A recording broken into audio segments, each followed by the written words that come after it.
नमस्कार दोस्तों, आइए जानते हैं उत्तर प्रदेश की दिन भर की ताजा और बड़ी खबरें। वही आपने अभी तक वीडियो को लाइक और चैनल को सब्सक्राइब नहीं किया तो फटाफट से कर लीजिए। वही आप यूपी के किस जिले से इस वीडियो को देख रहे कमेंट में जरूर बताइए। आज की पहली खबर, लखनऊ अयोध्या का सफर आज रात से महंगा। अब राजधानी लखनऊ का सफर महंगा हो जाएगा क्योंकि अयोध्या जिले के रौनाही टोल प्लाजा पर दरें बढ़ा दी गई है। एनएचएआई की ओर से नए वित्तीय वर्ष में 1 अप्रैल की मध्य रात्रि से टोल की बढ़ी दरें लागू हो जाएंगी। लखनऊ गोरखपुर राष्ट्रीय राजमार्ग पर टोल दरें पिछले वर्ष 1 अप्रैल से लागू की गई थी। इस बार 1 अप्रैल मध्य रात्रि से बढ़ी टोल दरें संशोधित कर दी गई हैं। एनएचएआई की ओर से जारी आदेश के तहत व्यावसायिक व अन्य वाहनों पर 5 से 25 रुपए तक की बढ़ोतरी की गई है, जिसका सर्कुलर जारी हो गया है और बढ़ी हुई दरों की सूची तैयार कर वाहन चालकों की जानकारी के लिए टोल प्लाजा पर चस्पा कर दी गई है।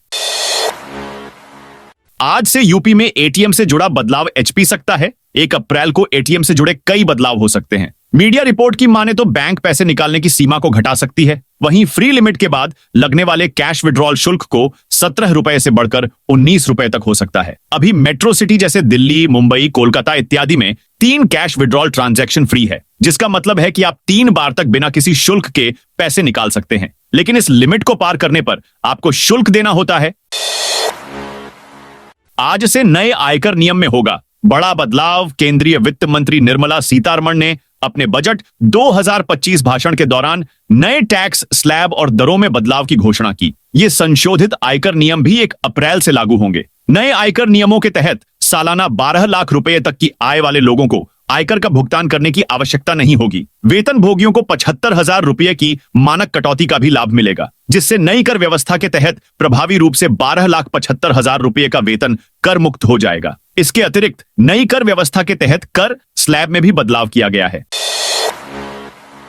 काशी की दाल मंडी में बुलडोजर चलना तय। वाराणसी की दाल मंडी में बुलडोजर चलना तय हो गया है। दाल मंडी के चौड़ीकरण को मंजूरी मिल गई है। लोक निर्माण विभाग यानी पीडब्ल्यूडी इस सड़क का चौड़ीकरण और सुंदरीकरण कराएगा। पीडब्ल्यूडी के कार्यों के लिए आवंटित धनराशि की पहली किस्त भी सोमवार को जारी हो गई। इसके लिए टेंडर की प्रक्रिया भी शुरू हो गई है। पिछले दिनों मुख्यमंत्री योगी आदित्यनाथ की समीक्षा बैठक के दौरान दाल मंडी के चौड़ीकरण का मामला उठा था। इसके बाद सीएम योगी के निर्देश पर पीडब्ल्यूडी ने यहां की नापी कराई थी। अभी सड़क की चौड़ाई कहीं 7 तो कहीं 9 मीटर है। इसे 17.50 मीटर किया जाएगा।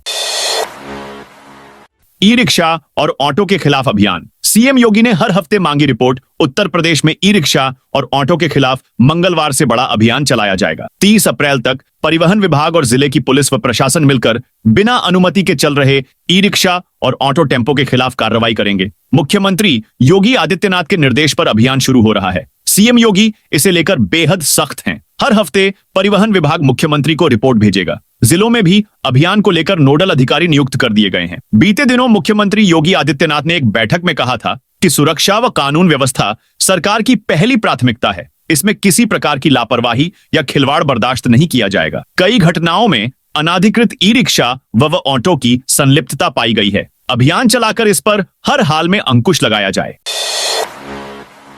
अयोध्या के राम मंदिर में नहीं हो सका सूर्य तिलक का ट्रायल। अयोध्या के राम मंदिर में राम नवमी पर्व पर सूर्य तिलक की तैयारी की जा रही है। इसके लिए सीबीआरआई के वैज्ञानिकों की टीम की ओर से सोमवार को ट्रायल होना था, लेकिन इसे स्थगित कर दिया गया है। इसके पीछे वैज्ञानिकों की टीम का मंदिर देर से पहुंचना और रामलला का कपाट बंद होना कारण बताया जा रहा है। श्री राम जन्मभूमि तीर्थ क्षेत्र के न्यासी डा अनिल मिश्र का कहना है कि वैज्ञानिकों की टीम को अपनी जिम्मेदारियों का एहसास है और वह पूरी लगन से काम को अंजाम देने में लगे हैं। उन्होंने कहा कि रामनवमी पर्व पर सूर्य तिलक तय है, इसलिए वैज्ञानिक अपना काम कर रहे हैं। यूपी में खरीदारों के लिए हर 6 महीने देना होगा रिपोर्ट। अब यूपी में माइक्रो, स्मॉल और मीडियम एंटरप्राइजेस से खरीद करने वाली कंपनियों को हर 6 महीने में यह रिपोर्ट देनी होगी कि उन्होंने 45 दिनों के भीतर कितना भुगतान किया। साथ ही एमएसएमई कंपनियों को भी यह बताना होगा कि कितना माल बेचा, कितना बकाया है और भुगतान न होने का कारण क्या है। इस कदम से लेन देन में पारदर्शिता बढ़ेगी, लेकिन रिपोर्टिंग का बोझ भी बढ़ेगा। आज 1 अप्रैल को इस शहर में आएंगे सीएम योगी। 1 अप्रैल को मुख्यमंत्री योगी आदित्यनाथ बरेली के दौरे पर रहेंगे। मुख्यमंत्री बरेली कॉलेज के ग्राउंड में 932 करोड़ 59 लाख की 132 विकास परियोजनाओं का लोकार्पण और शिलान्यास करेंगे। दोपहर 12:45 से 2 बजे तक विकास भवन सभागार में मंडलीय विकास कार्य और कानून व्यवस्था की समीक्षा करेंगे। सीएम के दौरे को लेकर रविवार को अधिकारियों ने तैयारियों को जायजा लिया। रविवार देर शाम मुख्यमंत्री योगी का मिनट 2 मिनट प्रोग्राम जारी कर दिया गया। संभल सासंद बर्ग के घर का दोबारा होगा सर्वे। यूपी के संभल में सपा सांसद जियाउर रहमान बर्ग के बगैर नक्शा पास कराए मकान निर्माण का मामला सुर्खियों में बना हुआ है। इस मामले में सर्वे टीम ने अपनी पहली रिपोर्ट तैयार कर ली है। यह रिपोर्ट सोमवार को एसडीएम डॉक्टर वंदना मिश्रा को सौंपी जाएगी। हालांकि मकान का मुख्य हिस्सा बंद मिलने के कारण सर्वे टीम संपत्ति की पूरी नापाजोक नहीं कर सकी थी। ऐसे में टीम दोबारा से सर्वे करेगी और उसके बाद ही फाइनल रिपोर्ट तैयार की जाएगी।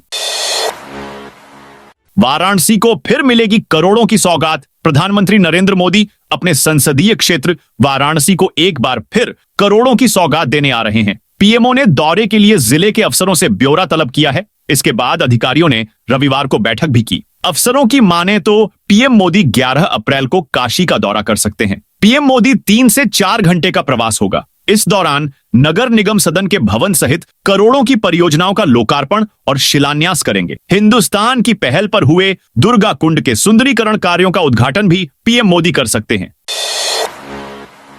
4 धाम यात्रा के लिए 10 लाख से अधिक पंजीकरण। केदारनाथ, बद्रीनाथ, गंगोत्री और यमुनोत्री धाम के कपाट खुलने की तिथि नजदीक आ रही है। उत्तराखंड में 4 धाम यात्रा का श्री गणेश अक्षय तृतीया पर 30 अप्रैल को होगा। 30 अप्रैल को रोहिणी नक्षत्र में 10:30 पर गंगोत्री धाम के कपाट खुलेंगे। इसी दिन यमुनोत्री धाम के कपाट भी खुलेंगे। इसी के साथ ही 4 धाम यात्रा शुरू हो जाएगी। उसके बाद 2 मई को केदारनाथ, जबकि 4 मई को बद्रीनाथ धाम के कपाट भी खुल जाएंगे। 4 मई से उत्तराखंड के 4 धाम यात्रा की पूर्ण रूप से शुरुआत हो जाएगी। 4 धाम यात्रा के लिए 20 मार्च से ऑनलाइन रजिस्ट्रेशन की व्यवस्था शुरू हो गई थी। उत्तराखंड पर्यटन विभाग के मुताबिक 10 दिन के भीतर 4 धाम यात्रा के लिए 10 लाख से अधिक श्रद्धालु ऑनलाइन पंजीकरण करा चुके हैं। आने वाले दिनों में इसकी तादाद काफी बढ़ने की संभावना है।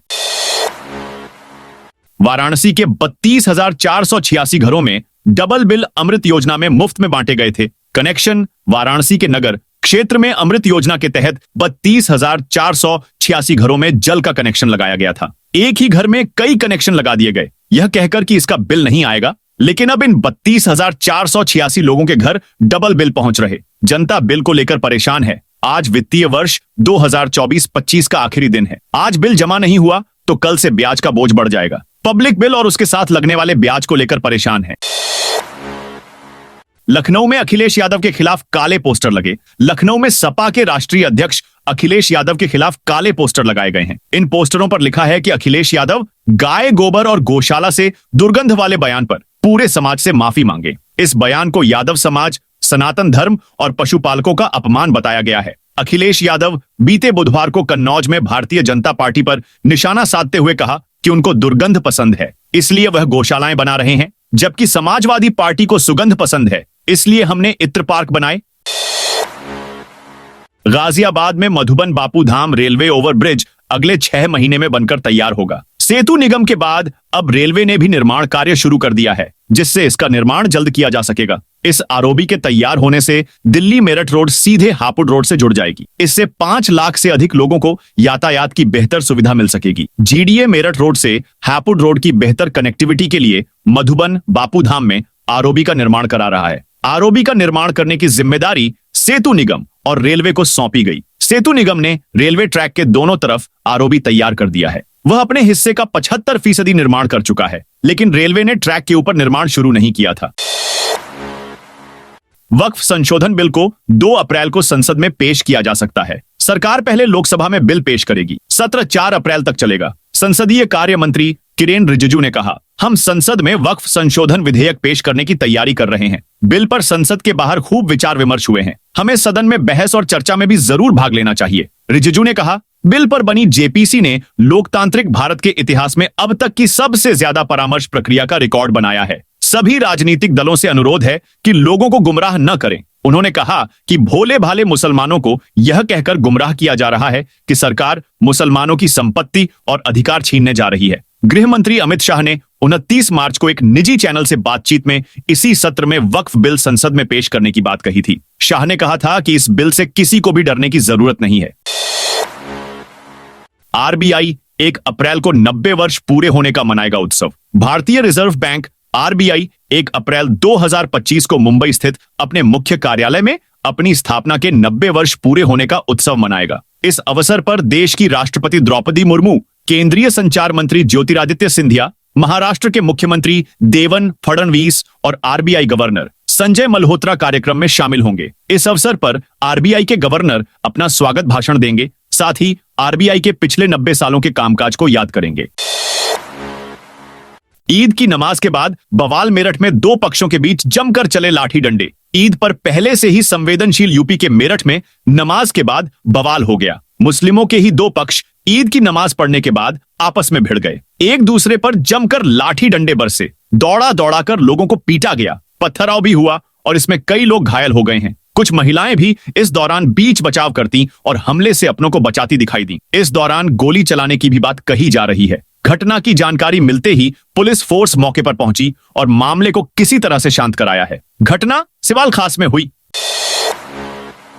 यूपी में नकली नोट छापने वाले गिरोह का भंडाफोड़। यूपी में मुजफ्फरनगर के न्याजुपुरा में नकली नोट छापे जा रहे थे। पुलिस ने गिरोह का खुलासा करते हुए 6 आरोपियों को गिरफ्तार किया है। इस दौरान 5,30,000 की नकली करेंसी व उपकरण बरामद किए गए। एसपी देहात आदित्य बंसल ने बताया कि शहर कोतवाली पुलिस व क्राइम ब्रांच की संयुक्त टीम ने चुंगी नंबर 2 से बाइक सवार गुड्डू व फारूक निवासी मेरठ को गिरफ्तार किया था। उनके पास से पुलिस ने नकली करेंसी बरामद की। पूछताछ में आरोपियों ने बताया कि उनके साथी न्याजुपुरा में एक मकान में नकली नोट छाप रहे हैं। यूपी में डीएम ऑफिस के बाहर महिला ने पढ़ी नमाज। यह तस्वीर ईद के दिन सामने आई, जिससे जिले में हलचल मच गई। इसमें महिला को डीएम कार्यालय के पार्किंग क्षेत्र में बैठकर नमाज अदा करते हुए दिखाया गया। हालांकि प्रशासन ने अभी तक इसकी सत्यता की पुष्टि नहीं की है। पुलिस प्रशासन हरकत में आ गया और मामले की जांच शुरू कर दी गई। डीएम ने महिला के खिलाफ एफआईआर दर्ज करने और कलेक्ट्रेट की सुरक्षा में लापरवाही बरतने वाले कर्मियों के खिलाफ सख्त कार्रवाई करने की बात कही है। सहारनपुर में फिलिस्तीनी झंडा लेकर निकले नमाजी। सहारनपुर में अंबाला रोड स्थित ईदगाह पर सुबह 8:15 पर अदा होनी शुरू हो गई है। लोग नमाज के दौरान देश में अमन चैन की दुआ मांग रहे हैं। इस दौरान पुलिस प्रशासन की व्यवस्था पूरी तरह से मुस्तैद रही। सुबह से ही लोग घर से निकलकर ईदगाह के लिए निकले। मस्जिद कंपनी बाग पुरानी चुंगी में सुबह 6:30 पर नमाज हुई। मस्जिद शाह विलायत में सुबह 6:30 पर नमाज हुई। मदीना मस्जिद लिंक रोड में सुबह 6:30 पर नमाज हुई। शाही मस्जिद हिरण माराण में 6:45 पर नमाज हुई। पुरानी जामा मस्जिद में 7 बजे नमाज हुई। मदरसा मजाहिर उलूम वकफ में 7 बजे नमाज हुई। वाराणसी की निधि तिवारी पीएम की प्राइवेट सेक्रेटरी बनी। वाराणसी की रहने वाली आईएफएस अधिकारी निधि तिवारी को पीएम नरेंद्र मोदी का प्राइवेट सेक्रेटरी नियुक्त किया गया है। Department of personal and training ने इस नियुक्ति की सूचना जारी की। निजी सचिव के तौर पर निधि तिवारी पीएम मोदी के कार्यक्रमों का समन्वयन, बैठकों का आयोजन और सरकारी विभागों के साथ संपर्क से संबंधित कामकाज देखेंगी। पीएमओ में पहले भी कई महिला अधिकारियों को अहम जिम्मेदारी दी गई है। वहीं निधि तिवारी को प्रधानमंत्री की निजी सचिव के रूप में पदोन्नत करने का एक संदेश महिला सशक्तिकरण को लेकर भी है। 45 दिन तक कठौता में नहीं आएगा पानी। लखनऊ में कठौता झील की सफाई होगी। इसके चलते झील में शारदा नहर से 45 दिन तक पानी नहीं आएगा। इस कारण झील के आसपास के 5 इलाकों की 10 लाख की आबादी को पानी संकट जूझना पड़ सकता है। सिंचाई विभाग ने शारदा नहर की साफ सफाई और मरम्मत के लिए कठौता झील को 45 दिनों तक बंद करने का फैसला लिया है। विभाग ने जल संस्थान को इस संबंध में चिट्ठी लिखकर जानकारी दी है। 18 अप्रैल से शारदा नहर से कठौता झील को दी जाने वाली पानी सप्लाई बंद हो जाएगी। संभल में मौलाना तौकीर रजा पर कार्रवाई की मांग। मुख्यमंत्री योगी आदित्यनाथ के नाथ संप्रदाय से जुड़े संभल के प्राचीन नैमिषारण्य क्षेमनाथ तीर्थ मंदिर के महंत बालयोगी दीनानाथ ने मौलाना तौकीर रजा को करारा जवाब दिया है। सीओ संभल के विरुद्ध मौलाना तौकीर रजा ने धरना प्रदर्शन करने का ईद के बाद ऐलान किया है। महंत ने संभल में दंगा भड़काने वाले ऐसे लोगों के विरुद्ध प्रशासन से सख्त कार्रवाई करने की मांग की है। फटे कपड़े में अयोध्या पहुंचे बीजेपी विधायक नंदकिशोर गुर्जर। गाजियाबाद के लोनी से भाजपा विधायक नंदकिशोर गुर्जर सोमवार को अयोध्या पहुंचे। सरकार के खिलाफ विरोध प्रदर्शन किया। वे फटे कपड़े पहने थे। उन्होंने कहा, भाजपा की सरकार में जब राम कथा नहीं हो सकती, रामचरितमानस पाठ नहीं हो सकता और कलश यात्रा नहीं हो सकती, तो क्या ये सब पाकिस्तान में होगा? राम लला से न्याय मांगने आया हूं। लोनी में कलश यात्रा के दौरान पुलिस ने लाठीचार्ज किया। इससे बहुत आहत हूं। पहले यही अधिकारी फूल बरसाते थे, अब लाठी बरसा रहे हैं। आगरा में सेशन शुरू होते ही लगी दुकानों पर पेरेंट्स की भीड़। आगरा में स्कूलों नए सेशन से पहले किताब कॉपियों की दुकानों पर भीड़ बढ़ती जा रही है। संजय प्लेस की कुछ दुकानों पर ही सुबह से रात तक पेरेंट्स किताबें खरीदने के लिए पहुंचते हैं। कोई कॉपी लेने से मना कर रहा था तो कोई स्टेशनरी के लिए परेशान था। किताबों के सेट की कीमतों ने पेरेंट्स के होश उड़ा दिए हैं। शहर के कई स्कूल खुल चुके हैं और कई मंगलवार से खुल रहे हैं। ऐसे में सोमवार को किताबों की दुकानों पर पेरेंट्स की भीड़ लगी रही।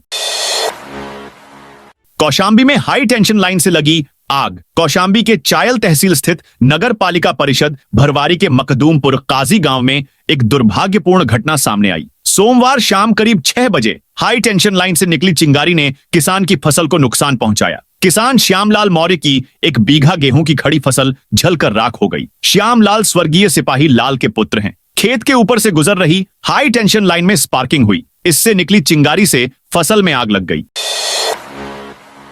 टाटमिल के पैरेलल बनेगा नया ओवरब्रिज। कानपुर में जाम की समस्या को खत्म करने के लिए नए नए ओवरब्रिज प्रस्तावित किए जा रहे हैं। सेतु निर्माण निगम ने टाटमिल पुल के समानांतर पुल बनाने के लिए नए ब्रिज का प्रस्ताव शासन को मंजूरी के लिए भेजा है। नए समानांतर पुल के बन जाने से जाम की समस्या को पूरी तरह खत्म हो जाएगी। सेतु निर्माण निगम ने नए पुल के निर्माण में 125 करोड़ रुपए का आकलन किया है। सेतु निर्माण निगम ने कार्य योजना तैयार कर शासन को भेज दी है। नए फाइनेंशियल ईयर में पुल के बजट को मंजूरी मिल सकती है, जिसके बाद डीपीआर बनाने का काम तेज किया जाएगा।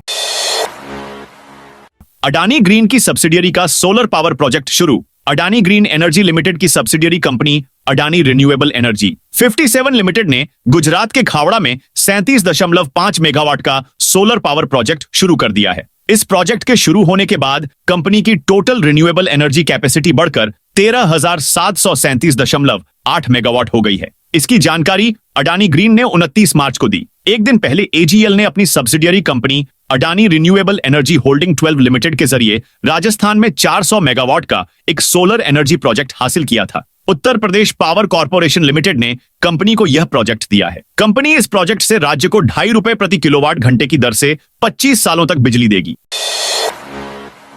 यूपी में बुरे फंसे पीडब्ल्यूडी के अफसर जांच के बिना प्रस्ताव भेज शासन से पास करा लिए 6 करोड़ 8 लाख। देवरिया में लोक निर्माण विभाग के कुछ अभियंता गलत प्रस्ताव तैयार करने के मामले में फंस गए हैं। हाल ही में देवरिया के लोनिवी प्रांतीय खंड कार्यालय ने एक मार्ग को चौड़ा करने का प्रस्ताव तैयार कर शासन को भेजा था। हालांकि इस प्रस्ताव को तैयार करते समय संबंधित मार्ग की फाइल न तो स्थानीय अभियंताओं ने देखी और न ही उच्च अधिकारियों ने इसकी जांच की। नतीजतन शासन ने बिना किसी जांच के इस प्रस्ताव को मंजूर कर 6.8 करोड़ रुपए की राशि जारी कर दी।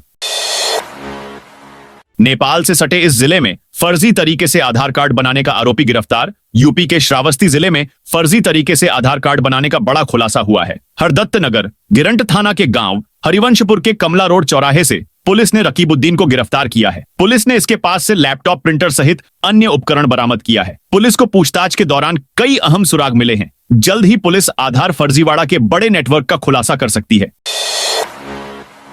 ससुराल के बाहर टेंट लगाकर धरने पर बैठी दुल्हन। मुजफ्फरनगर में हनीमून से लौटकर आई दुल्हन को पति ने घर से निकाल दिया। कहा 50 लाख रुपए लेकर आओ तभी घर में घुसने देंगे। इसके बाद दुल्हन ससुराल के बाहर टेंट लगाकर धरने पर बैठ गई। घटना की सूचना मिलते ही पुलिस की टीम मौके पर पहुंची। करीब 2 घंटे तक दरवाजा खुलवाने की कोशिश करती रही, लेकिन ससुराल वालों ने दरवाजा नहीं खोला। 12 फरवरी को लड़की की शादी हुई थी। 2 दिन ससुराल में रहने के बाद हनीमून मनाने वाली चली गई। लौटकर आई को होली मनाने मायके चली गई। जब होली के बाद लौटकर आई तो ससुराल वालों ने घर से निकाल दिया।